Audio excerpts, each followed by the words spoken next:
Hygienisch einwandfreies Futter ist Grundlage für einen gesunden und leistungsstarken Tierbestand. Die Konservierung von Futtergetreide mit Schaumazil ist ein bewährtes und schlagkräftiges Verfahren. Zu Beginn des Konservierungsvorgangs gibt es ein paar Punkte, die sichergestellt werden müssen. Achten Sie darauf, dass der Anstellwinkel der Mischschnecke auf mindestens 40 Grad ausgerichtet ist, um optimale Durchmischung zu garantieren. Gewährleisten Sie eine Mischstrecke von mindestens 3 Meter nach dem Dosiergerät. Prüfen Sie die Positionierung und Funktionalität der Düsen. Sobald die technischen Herausforderungen erfüllt sind, wird der Feuchtigkeitsgehalt des Getreides gemessen. Je nach Feuchtigkeitsgehalt wird die empfohlene Schaumazilmenge pro Tonne Frischmasse eingestellt.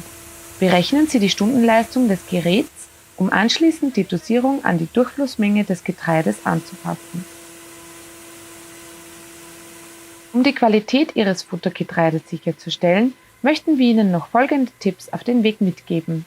Wir empfehlen, das Futter vorab zu reinigen, um den bestmöglichen Effekt bei der Getreidekonservierung zu erzielen. Achten Sie zum Schutz Ihrer Gesundheit darauf, Schutzkleidung während des Konservierungsvorganges zu tragen.